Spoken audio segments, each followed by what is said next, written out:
Imagine standing at the checkout line of a grocery store. You have worked hard all week and you have the money in your account to pay for your food. You tap your phone against the terminal and wait for the beep. But instead of a beep, you hear a buzz. The screen flashes red. Transaction declined. You check your balance and the money is there. You try again. Declined. Then a notification pops up on your screen. You have reached your carbon footprint limit for the month. The purchase of this red meat is not authorized. Please try buying soy-based protein instead. So you look at the cashier and she shrugs. There is nothing she can do. The system has decided. You have money, but you are not allowed to spend it. This is not a scene from a science fiction movie. This is the reality of programmable money. This is the world of central bank digital currencies. I am Tom, and this is The Wealth Collapse. Subscribe now to stay ahead of the curve, because when the history books are written, you will want to be one of the few who saw it coming. For thousands of years, money has been a neutral tool. A gold coin or a paper dollar does not care who holds it. It does not care what you buy with it. It does not judge you. If you have the cash, you have the power. Cash is permissionless. It is the physical embodiment of freedom. It allows two people to transact without a middleman and without the government watching. It is the last bastion of privacy in a world that is becoming increasingly surveilled. But the architects of the financial system want to destroy this freedom. They want to replace neutral money with programmable money. They want to replace cash with a central bank digital currency, or CBDC. The war on cash is not about convenience. It is not about fighting terrorism or money laundering. Those are the excuses they use to sell it to you. The war on cash is about control, total absolute control over every single transaction in the economy. It is about closing the final exit door so that you are trapped inside the system forever. Once cash is gone, there is no opting out. You are at the mercy of the algorithm and the people who control it. To understand the threat we have, to understand what a CBDC actually is. Most people think we already have digital money. You use your credit card. You use Venmo. You do online banking. You rarely touch physical cash. So you might think that a CBDC is just an upgrade to the current system. You are wrong. There's a fundamental difference between the digital dollars in your bank account today and a central bank digital currency. Right now, the money in your bank account is a liability of a private commercial bank. When you swipe your card, the bank authorizes the transaction. There are privacy laws, and there is a separation between the state and your daily spending. But a CBDC is a direct liability of the central bank. It creates a direct digital tether between you and the Federal Reserve, or the European Central Bank. There is no commercial bank in the middle. The central bank holds the ledger. They see every coffee you buy. They see every donation you make. They see every book you read. And because it is digital code, they can program rules into that money. This is the concept of programmable money. They can write code that dictates how, when, and where you can spend your money. This gives the central planners a set of tools that they have never had before. Tools that allow them to micromanage the economy and your life in real time. One of the most dangerous features of a CBDC is the expiration date. In economics, there is a concept called the velocity of money. This measures how fast money changes hands. When the economy is slowing down and people are scared, they stop spending. They save their money. This slows down the velocity of money and deepens the recession. Central bankers hate this. They want you to spend. They want to stimulate the economy. In the current system, they can lower interest rates, but they cannot force you to spend. With a CBDC, they can. Imagine the government sends out a stimulus check, but it comes with a condition. This money must be spent within 30 days or it disappears. Or imagine a recession hits and the Federal Reserve decides that savings are too high. They could announce that all digital dollars held in wallets for more than 3 months will expire. You would be forced to run out and buy things you do not need just to avoid losing your wealth. This turns money from a store of value into a hot potato.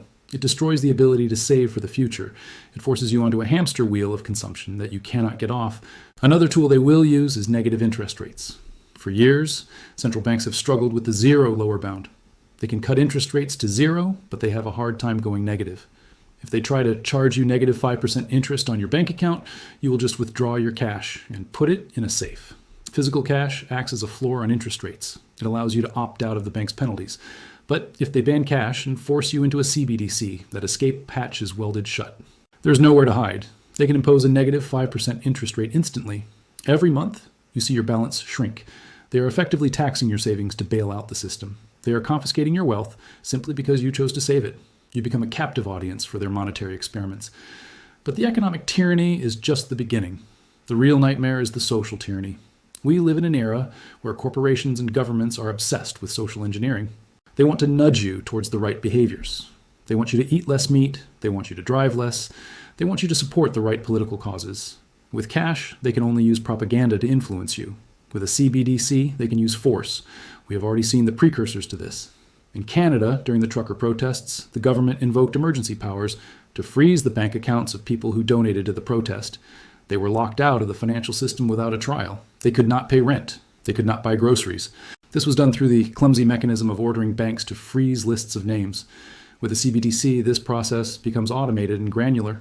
They could simply toggle a switch that prevents your wallet from transacting with certain merchants. Or they could link your money to a social credit score. If your score drops below a certain level because you posted something controversial on social media, or because you associated with the wrong people, your spending power could be restricted. Maybe you can still buy food, but you are banned from buying plane tickets. Maybe you are banned from buying ammunition. Maybe you're banned from donating to political opposition parties. This creates a digital prison. You're free to walk around, but you're not free to participate in society unless you comply. It creates a chilling effect on free speech and free thought. You will self-censor because you know that your financial survival depends on staying in the good graces of the algorithm. This is the panopticon that the philosopher Jeremy Bentham described: a prison where the inmates behave because they assume they are always being watched. The environmental agenda is the most likely Trojan horse for this control. We are already seeing credit card trackers that measure the carbon footprint of your purchases. Right now, these are voluntary features to help you be aware. But in a CBDC system, they will become mandatory caps. You will be given a carbon allowance. Once you hit that allowance, your money will stop working for high carbon goods. You want to fill up your gas tank for a road trip. Sorry, you have exceeded your limit. You want to buy a steak for dinner. Transaction declined. You have used your meat credits for the week. This is the ultimate dream of the technocrat. They believe they know how you should live your life better than you do. They believe they can optimize society by controlling the inputs and outputs. And money is the ultimate input. By controlling the money, they control the energy, they control the food, and they control the movement of the population. The rollout of this system will not happen overnight. They will not announce that they are building a digital prison. They will sell it to you as a convenience. They will tell you it is safer. They will say that physical cash is dirty and spreads disease. They will say that cryptocurrencies are used by criminals and terrorists, and that we need a safe, regulated government alternative. They will likely introduce it through universal basic income or stimulus checks. They will say, sign up for the FedNow wallet and get $2,000 instantly. People who are struggling with inflation will sign up. They will take the free money. And once the majority of the population is onboarded, they will start to tighten the screws. They will start to phase out physical cash. They will make it harder to use cash. They will reduce the number of ATMs. They will lower the limit on cash transactions. They will investigate businesses that take too much cash. Slowly but surely, cash will become a relic. It will be viewed as suspicious. If you try to pay with a $100 bill, people will look at you like you're a drug dealer. The stigma will be the weapon they use to drive everyone into the digital pen. We must look at the global landscape. China is already years ahead with the digital yuan. They have used it to enforce lockdowns. They have used it to track the movement of citizens. They have expiration dates on the currency and pilot programs. This is not a theory. It is a working model that Western central bankers are looking at with envy. The general manager of the Bank for International Settlements, which is the central bank of central banks, was caught on video saying that with cash, they do not know who is using it, but with a CBDC, they will have absolute control over the rules and regulations that will determine the use of that central bank liability. He used the words absolute control. They are telling us exactly what they intend to do. The danger of a cashless society is that it is fragile. A system that relies entirely on electricity and internet is a system that can collapse. If the power grid goes down, your money is gone. If the internet is hacked, your money is gone. If there is a software bug, your money is gone. Cash works when the lights go out. Cash works when the storm hits. Cash works when the computer says no. By removing cash, we are removing the redundancy that keeps the economy resilient. We are creating a single point of failure. But the fragility is a feature, not a bug for them. It makes you dependent. If you need the grid to eat, you will do whatever the owners of the grid tell you to do. You will not protest. You will not rebel. You will comply. The psychological shift that occurs when money becomes programmable is profound. Money ceases to be property. When you hold a $20 bill, that is your property. You own it. When you hold a CBDC token, you do not own it. You have a license to use it, a license that can be revoked at any time. It fundamentally changes the relationship between the citizen and the state. The citizen becomes a subject. The state becomes the master who grants an allowance. This is why the founders of the United States and the thinkers of the Enlightenment were so obsessed with sound money. They understood that if the government controls the money, they control the people. They understood that financial privacy is essential for liberty. Without privacy, there is no liberty. If the government knows everything you do, they can manipulate you, they can blackmail you, they can destroy you. So what can we do? The train is leaving the station, but it has not reached the destination yet. We still have a window of opportunity to resist. The most effective form of resistance is to use cash. Use it for everything you can. Use it at the grocery store. Use it at the gas station. Use it to pay your barber. Keep cash alive by circulating it. When you use cash, you are voting for freedom. You are signaling to the market that there is a demand for anonymity. Merchants are the front line of this war. If you own a business, do not go cashless. Accept cash. Encourage cash. The fees you pay to Visa and MasterCard are a tax on your business anyway. Cash is peer-to-peer. It settles instantly. It has no chargebacks. Remind people of the benefits of cash, but we must also be realistic. The pressure to eliminate cash will be immense. We need backup plans. We need assets that exist outside of the digital fiat system. Gold and silver have been money for 5,000 years. They are physical. They are private. They cannot be programmed. If the digital dollar becomes a surveillance token, gold coins will become the currency of the free market. And then there is Bitcoin. Bitcoin is often misunderstood as a step towards CBDCs because it is digital. But in its philosophy and design, it is the exact opposite. Bitcoin is decentralized. There is no CEO. There is no central bank. No one can freeze a Bitcoin wallet if you hold your own private keys. No one can program an expiration date into your Bitcoin. It is neutral money. It is a digital bearer asset. It is the only digital money that allows you to opt out of the state surveillance grid. The government knows this. That is why they attack crypto. That is why they are trying to regulate the on-ramps and off-ramps. They want to make it difficult for you to move between the banking system and the crypto ecosystem. They want to create a closed loop where the only digital money allowed is their money. We are moving towards a bifurcated economy. On one side, there will be the regulated white market. This will be the world of CBDCs. It will be clean, safe, and sterile. You will get your universal basic income. You will buy your approved products. You will live in your approved zone. It will be a comfortable cage.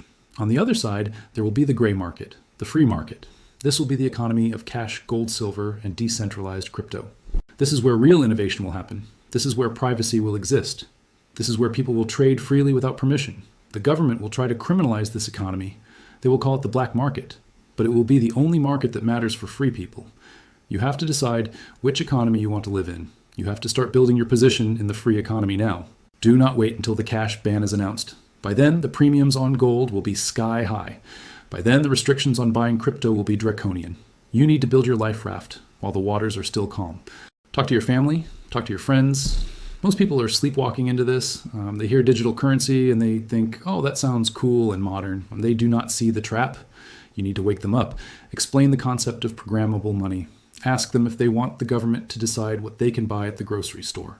Ask them if they want their savings to expire. Frame it in a way that affects their daily life. The war on cash is the defining battle for civil liberties in the 21st century. It is more important than any election. It is more important than any single policy. Because if we lose the ability to transact freely, we lose everything. We lose the ability to organize. We lose the ability to dissent. We lose the ability to exist as independent individuals. The technocrats are banking on your convenience. They are banking on your apathy. They are banking on the fact that you will trade your freedom for a frictionless payment experience.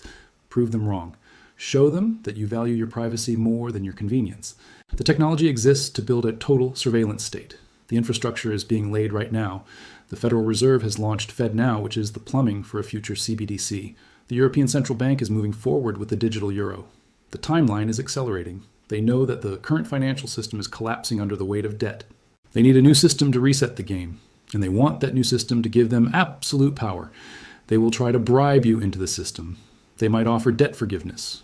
They might offer bonus credits. They will use every trick in the book to get you to download the app and accept the new money. Do not take the bait. The cost of that free money is your soul. The cost is your sovereignty. Imagine a future where you want to buy a book that the government has deemed misinformation. With cash, you walk into a used bookstore and buy it. With a CBDC, the transaction is blocked. The book remains on the shelf. The knowledge is suppressed. Imagine you want to support a journalist who is exposing corruption. Transaction blocked. The journalist starves. This is how they control the narrative without ever arresting anyone. They just turn off the money. This is the power of the delete button. They can delete your savings. They can delete your access. They can delete you from the economy. Do not give them that button. History is full of examples of populations that gave up their rights during a crisis.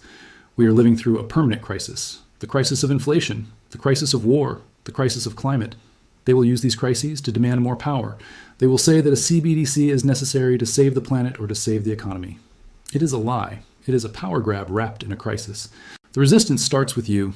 It starts with the wallet in your pocket. Keep some cash, keep some gold. Learn how to use a hardware wallet. Build relationships with your neighbors that are not dependent on an app. Relearn the art of the physical transaction.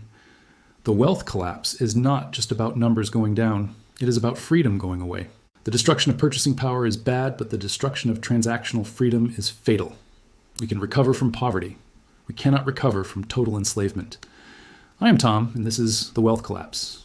We expose the agenda so that you can refuse to comply. The cash ban is the final gate closing. Do not let them lock you in. Subscribe now and share this message. The more people who understand the trap, the harder it is for them to spring it. Stay vigilant, stay free, and keep your money out of their reach.